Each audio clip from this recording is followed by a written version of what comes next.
2024 का लोकसभा चुनाव क्या राम के नाम पे लड़ा जाएगा? क्या मुद्दा राम ही रहेगा? हमारे साथ कुछ लोग मौजूद हैं, हम इनसे बात करते हैं। स्वामी जी, सबसे पहले आप अपना नाम बताइए। मेरा नाम डॉक्टर शिवनाथ मिश्रा है। मैं आयुर्वेदिक डॉक्टर हूँ और वन औषधियों पर काम करता हूँ। डॉक्टर साहब, क्या 2024 का लोकसभा चुनाव राम के नाम पे लड़ा जाएगा? ऐसा कुछ नहीं है। चुनाव चुनाव है और राम भगवान की लीला तो अलग है। इसमें चुनाव और भगवान से धर्म को जोड़ने का हमारा जो विचार है, कोई तथ्य हमें नहीं समझ में आता। पिछली बार लगातार 2 चुनाव हो चुके हैं, 2014 का, 2019 का।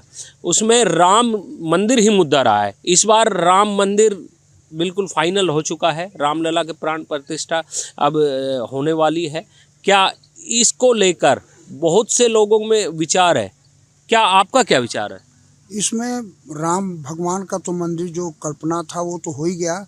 इसमें राजनीति और कोई कुछ नहीं, हमारे समझ से राजनीति का कोई मुद्दा नहीं आएगा।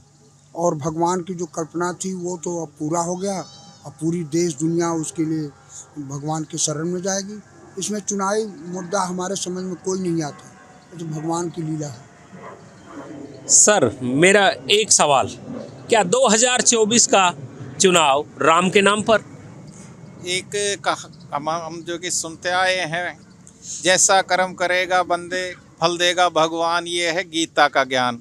तो जो जैसा कर्म करता है, अब राम मंदिर में बनाने में कितने जो है कि हमारे राम भक्तों ने अपने प्राणों की आहुति दी है। और आज ये सुखद एहसास हमें साक्षात दिखाई दे रहा है कि मंदिर हमारे सामने बनने जा रहा है। तो जिनकी ये आस्था का केंद्र है श्री राम, वो यदि इलेक्शन आए या ना आए, इलेक्शन हो या ना हो, लेकिन वो जब सामने अपने आराध्य की इस स्थिति को देखता है तो सबते ही उसके अंदर से यही भाव आते हैं कि क्यों ना जो लोग राम के लिए इतना कर रहे हैं, जिन्होंने इतना संघर्ष किया है, जिन्होंने आंदोलन में शामिल हुए हैं, तो उन लोगों को राजनीति में भी आगे क्यों नहीं आना चाहिए? वो राजनीति में वो देश का प्रतिनिधित्व क्यों ना करे? तो सब जगह जो है कि राम में पूरा हिंदुस्तान हो रहा है, पूरा विश्व राम में हो रहा है। तो मेरी भावना तो ये है कि जहाँ हमारे राम है वही हमारा देश है, वही हमारी राजनीति है, वही हमारा लक्ष्य है। सर, मेरा एक सवाल, क्या 2024 का लोकसभा चुनाव राम के नाम पर लड़ा जाना चाहिए? राम के नाम पे तो नहीं, लेकिन राम में तो हो ही गया है। राम में हो चुका है। राम में तो हो ही चुका है। सर, आपसे भी मेरा एक ही सवाल, क्या राम के नाम पर चुनाव? अभी हमारे वाइस चेयरमैन हरियाणा सरकार, जो कि हमारी गौशाला के अध्यक्ष जी हैं, साफ शब्दों में आपको बताया भी है, राम हमारी आस्था का विषय है। और इसमें जो अयोध्या, जो आप जन्मभूमि को देख रहे हो, ये कभी विश्व की राजधानी हुआ करती थी। उस शौर्य को हम 500 साल पीछे हैं, और 500 साल बाद अगर वो राजधानी और उसमें इतना बड़ा दिव्य मंदिर बनना है, और जो कि भाई साहब ने बताया कि कार सेवकों ने और बहुत संत महापुरुषों ने इसमें बलिदान दिया है, आहुतियाँ दी हैं।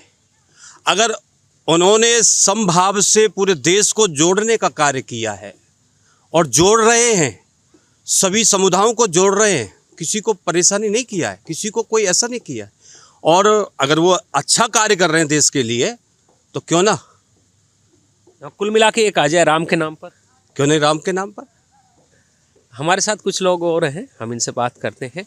सर, आप बताइए, क्या 2000 का लोकसभा चुनाव राम के नाम पर? ये अगर अभी राम मंदिर आज नहीं बनता तभी तो चुनाव होगा ना। 2024 में ऑलरेडी वो तो फिक्स्ड है। हर 5 साल में तो चुनाव हो रहा है। लेकिन ये एक सुवर्ण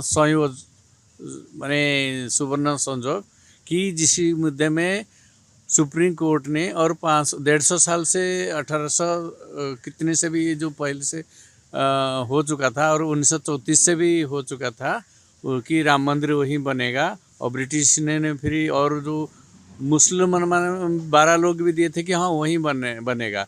और उसके बाद 47 के बाद जब देश आज़ादी हुआ, उसको जो कोल्ड स्टोरेज में रखा गया, ये इसलिए वो होना नहीं, ये कि सुवर्ण सुजोग की सिर्फ ही राम मंदिर का जो सक्सेस है, सुप्रीम कोर्ट ने जो वर्डिक्ट दिया और इतने सालों से लंबा 500 साल का जो इतिहास में जो इसको क्या बोला जाएगा छेड़खानी किया गया था, अब ये करेक्शन रास्ते में आ चुका है। तो भारतीय संस्कृति सिर्फ भारत का नहीं, ये पूरा विश्व का संस्कृति का ये मूल केंद्र आज भी अलग अलग देश में माने पश्चिमी देश में भी, आज के माया सिविलाइजेशन देखिए और अफ्रीकन सिविलाइजेशन में, और ईस्ट में जो हमारा पूर्व प्राच्य माने इंडोनेशिया, मलेशिया, काम्बोडिया, आज की पेपर अखबार में भी आप देख सकते हैं।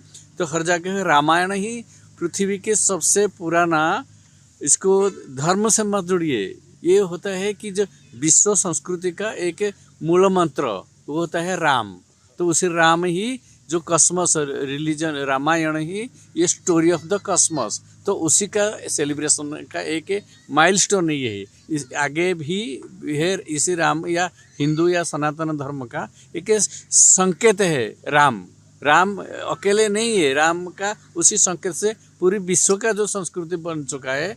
अब हर संस्कृति का एक परिभाषा इसी 24 इलेक्शन के साथ साथ मोदी और जो भाजपा गवर्नमेंट के नेतृत्व में ये संभव हो पाया। इसलिए सर्वे चाहे वो जर्नलिस्टिक पॉइंट ऑफ व्यू या इतिहासकार पॉइंट ऑफ व्यू या जो नागरिकता, सारे ही देख रहे हैं कि ये तो मुद्दा राम ही उनको जिता रहा है। ऐसे नहीं है। एक्चुअली भारत सरकार का अभी जो है 9 साल से चल रहा है, उनकी जो अर्थनीति और जो विकास का मॉडल और जो प्रगति जिस रास्ते में, और वर्ल्ड के जितने डेवलपमेंट जो फॉरेन FDI चलिए, वो सारे चीज़ हमारा 75 साल में जो नहीं था, इसी की 9 साल के अंदर भारत में इतने निवेश आ चुका है। इसी की सक्सेस ही 24 में उसको दिखाई दे रहा है, और ये भी आंकलन आ चुका कि भाजपा ही सबसे आगे जाएगा। तो इसलिए दो मुद्दा इकट्ठे ही दिखाई दे रहा है, लेकिन अलग अलग मुद्दा ये दोनों। मैम, मेरा एक ही सवाल, 2024 के लोकसभा चुनाव में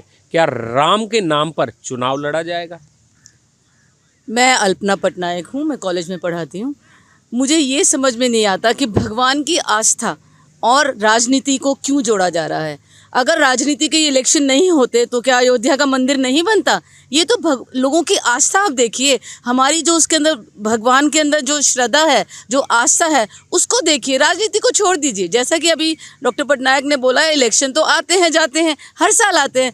जो हम हिंदू धर्म की, सनातन धर्म की जो ये जीत हो रही है, मुझे लगता है कुछ लोगों को वो बर्दाश्त नहीं हो रहा। धन्यवाद। जी हाँ, सनातन धर्म की जीत का नाम राम है। राम के नाम पर ही इलेक्शन लगातार 2 बार लोकसभा चुनाव में भाजपा ने जीता है। इस बार भी राम के नाम पर ही चुनाव होने जा रहा है। Rajesh Yadav, ABP live, Gurugram.